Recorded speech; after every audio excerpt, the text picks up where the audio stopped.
Kia ora, I'm Chelsea Daniels, and this is The Front Page, a daily podcast presented by the New Zealand Herald. The Cook Islands flag has flown from more than 100 oil tankers implicated in illicitly trading Russian and Iranian oil. A special Herald investigation has revealed it sparked alarm from foreign governments, with New Zealand diplomats fielding concerns from Helsinki and London.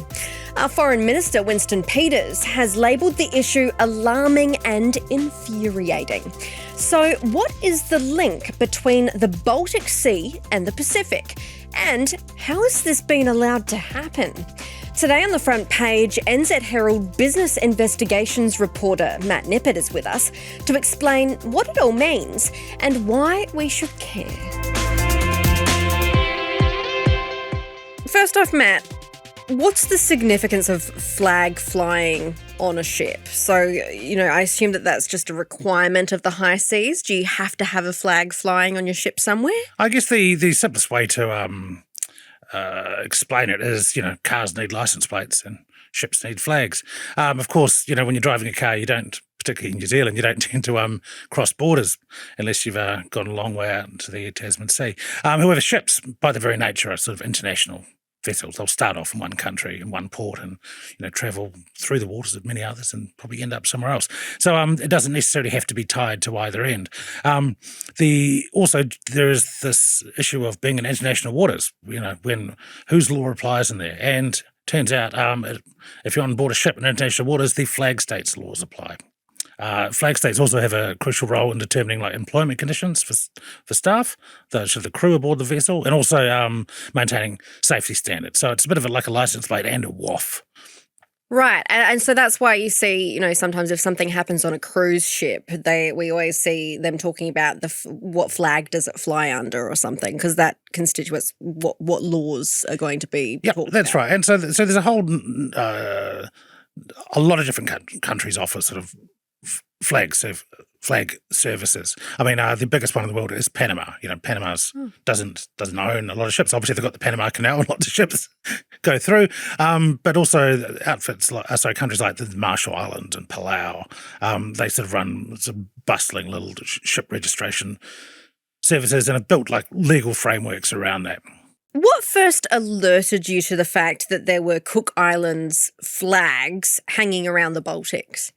Well, I'd sort of picked up, I think, on social media, there'd been the odd mention of, certain vessels, Cook Islands flag vessels had been sanctioned, it was sort of one at a time. But it was a case of the Eagle S on Christmas Day last year. This was an oil tanker that left Russia in the Baltic and was sailing down past Finland, and then it dragged its anchor and cut a very important power cable between Estonia and Finland. The vessel was arrested and its crew were later prosecuted for sabotage. That really raised my eyebrows, because this is where these stories seem to move from the very sort of niche shipping industry news pages, and there had been an alarming series of reports about the size of the Cook Island fleet by this point, but I hadn't paid that much attention to it. But the Eagle S became like an international diplomatic incident, and I think my further reporting revealed that the authorities in Helsinki were calling up people in Wellington saying, why is the realm of New Zealand involved in this sort of activity? And I think it was news to the Beehive. If the Eagle S situation hadn't happened, would we have even known about this, or would they have continued with their strong upwards trajectory of expanding its fleet? Well, by the time the Eagle S incident happened, the Cooks had been under serious pressure diplomatically. I think a lot of this has been happening behind closed doors. It has been raised by Wellington repeatedly with the Cooks, and the Cook Island shadow fleet operations appear to have peaked in sort of mid-2024. So it was declining by this point. Would it have come? Would I have looked into it? I probably wouldn't have.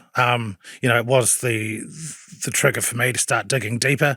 But as I mentioned, it had been noticed by those in sort of interesting industries and fields, but it wasn't quite in the public consciousness. Right, so when we talk about a shadow fleet, or how they would have been able to use these flags. If I had a ship and I wanted to, run oil from Russia to through the Baltic, say, and do I look at, is there like a price list of flags that I can look up and say, oh, the Cook Islands costs X amount, I'll just give them that money, I can fly their flag? Well, there is no sort of public price list. Yeah, I'm searching around on the dark web and through my contacts. I mean, the way the shadow fleet works, you just talk about if you have a ship. Well, that's your problem.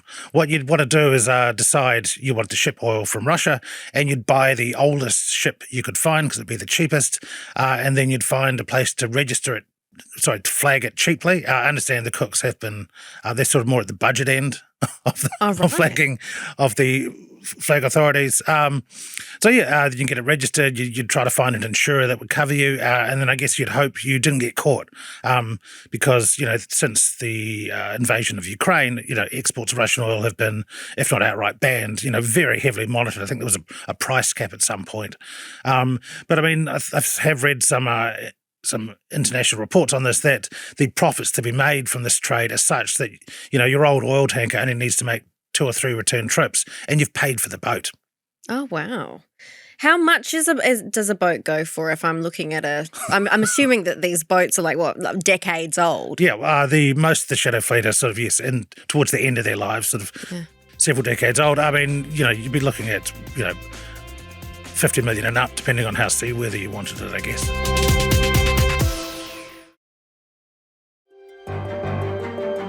In terms of these flags, so you've got your ship, you've got your flag from the Cooks, you've registered, and you've got the insurance. In terms of doing all of that, you're doing something presumably illegal anyway, so transporting Russian oil, for instance, that has heavy sanctions on it. Why bother to go the full mile and get yourself a flag? Well, you have to have a flag to be insured, and often ports will not let you into their waters if you're not insured, because what happens if your ancient leaking oil tanker suddenly springs a leak? Someone's got to cover that. And there were some concerns raised by MFAT to the Cooks that in the case of where insurance is voided, it's possible a claim can be taken against the flag state, which you can imagine for the Cook Islands with its annual government budget of $150 million. If you start looking at something like an Exxon Valdez type multi-billion-dollar oil spill, would be existential. It would be a problem, and inevitably would also be a problem for New Zealand. So the people in the Cooks who are selling these rights are taking a massive gamble here then?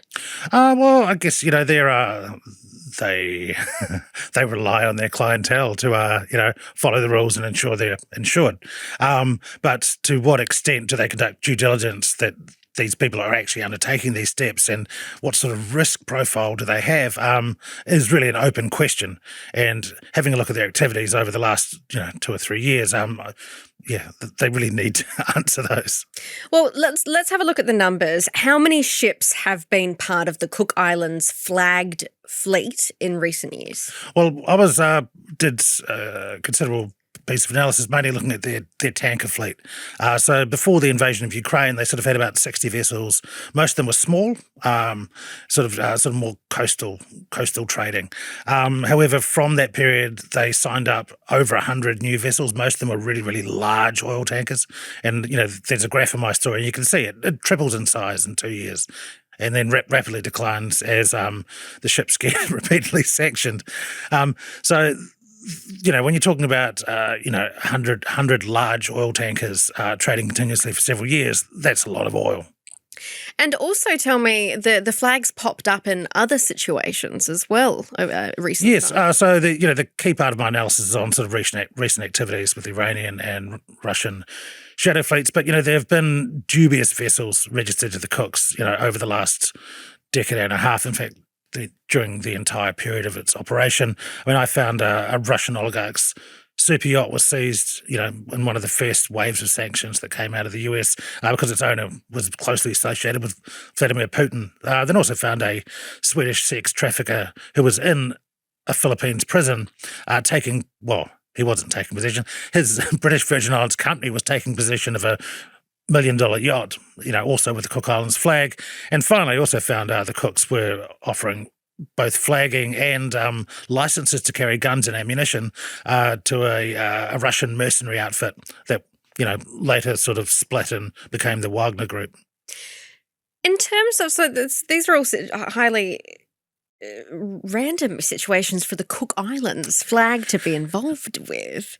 How has this been made to happen? So I understand that the Cook Islands, the shipping fleet, the company that looks after that, is privatized? Yeah, so the Cooks had been running flagging services. I think they started in the 90s. They weren't doing very well. It was costing more money to run than they were getting in. And so a couple of lawyers in the Cooks, both former Solicitor Generals that help write the laws that govern this, they made a bid to set up a private company and run it and try to drive traffic that way.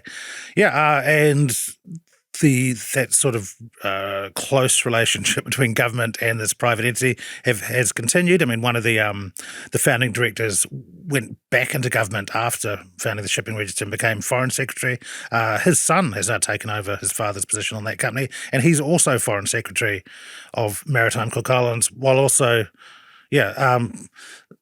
It's a very cosy relationship that would really raise eyebrows in New Zealand, but I am told that things happen in the Cook Islands that wouldn't happen in New Zealand. And in terms of the money, I understand it's quite difficult to track down. What kind of figures have we seen from potentially how much this company is making from renting out its flag?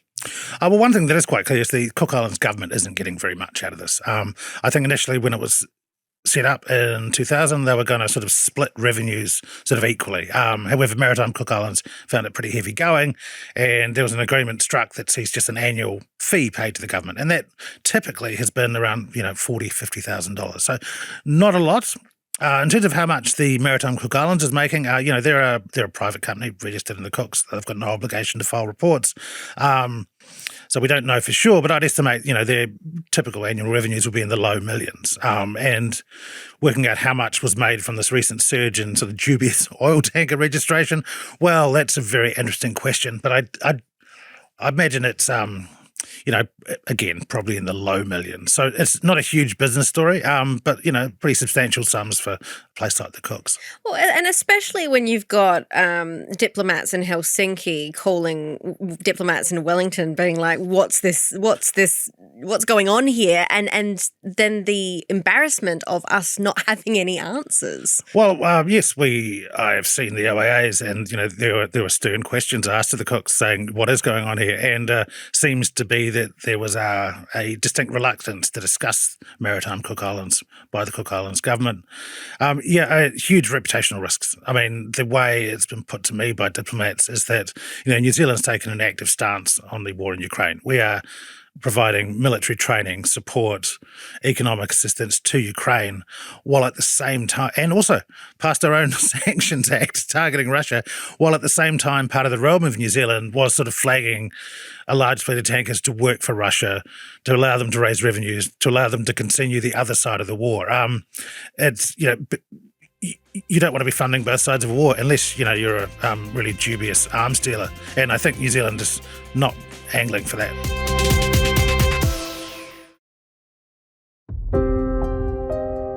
If I were in a league, and I'm going back to this because I also don't want people thinking that I am actually interested in becoming an illegal oil dealer in the Baltics. But I was trying to put myself in those shoes. And on one hand, I'm not sure if I would choose the Cook Islands flag because it seems so out of place, right? But on the same time, its innocuousness, is what's attractive about it. People would look at that flag and think, oh, that's interesting, and not know where the flag has come from. Does that make sense? Do you I think I get what you're saying. Yeah. But it is worth noting that, I think, as I mentioned earlier, a lot of small states run flagging services. So the most common flag you'll see on boats is that of Panama. Do we have any idea how much Panama gets? That's a bit more. I think their business is, several orders of magnitude larger than the Cooks. Yeah. So I mean, it's a proper, medium-sized business. And you've spoken to Starboard Maritime Intelligence. What do they do? Well, they're a New Zealand startup looking at sort of just basically trying to track every ship on the ocean at once in real time. Ships are required to have like a little transponder that's supposed to prevent collisions, that will let you know if you're close to another vessel, particularly at night. You don't want oil tankers crashing into each other. But these transponders, they can be turned off, they can be jammed, they can be programmed to submit like false location data.